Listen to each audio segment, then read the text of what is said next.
प्रेम को स्वयं को मिटाने की आवश्यकता नहीं होनी चाहिए, क्योंकि इस तरह से आसान का मतलब हमेशा उस व्यक्ति को छोड़कर सभी के लिए आसान होता है जिसे गायब होने के लिए कहा जा रहा है। 28 साल की समीरा का मानना था कि प्यार विश्वास के साथ साथ रह सकता है, ये कि अलग अलग आस्था वाले दो लोग आपसी सम्मान, धर्म से परे साझा मूल्यों के जरिए कुछ सुंदर निर्माण कर सकते हैं।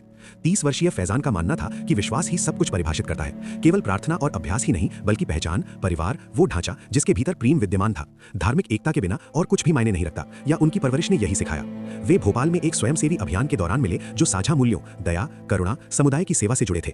उनका अंतर धार्मिक संबंध वास्तविक पारस्परिक सम्मान के साथ शुरू हुआ। दोनों का मानना था कि जो उन्होंने साझा किया वो मतभेदों से अधिक मायने रखता है। सर्वप्रथम, फैजान ने कभी भी उस पर खुलकर दबाव नहीं डाला। वो प्यार करने वाला, चौकस था, उसने कभी भी उससे धर्म परिवर्तन करने या उसके अनुरूप होने की मांग नहीं की। लेकिन उसके परिवार ने ऐसा किया और उसकी चुप्पी उस पर दबाव बन गई।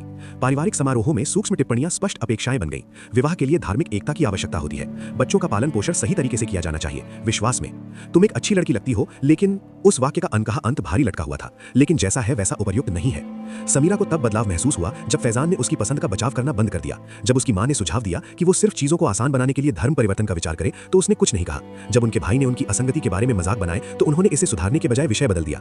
ये इस तरह से आसान है, फैजान निजी तौर पर कहता था जब वो उसकी चुप्पी का सामना करती थी। अंततः वे आएंगे, लेकिन आसान किसके लिए? उसके लिए नहीं, रिश्ते के लिए नहीं, केवल उसके लिए, कठिन बातचीत से बचते हुए, कम से कम प्रतिरोध का रास्ता अपनाते हुए, जबकि वो सारा दबाव सह लेती थी।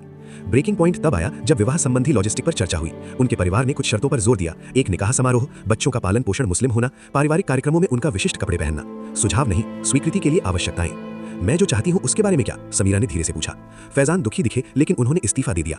शायद ये इतनी बड़ी बात नहीं है, बस अनुकूलन के लिए। अनुकूल बनाना, मानो उसकी पहचान लचीली, समझौता योग्य, उसके परिवार के आराम से कम महत्वपूर्ण थी। मानो खुद के कुछ हिस्सों को मिटाना उसे रखने की छोटी सी कीमत थी। मैं आपसे मुस्लिम होना बंद करने के लिए नहीं कह रही हूँ। आप मुझसे ये क्यों कह रहे हैं कि मैं जो हूँ वो बनना बंद कर दूँ?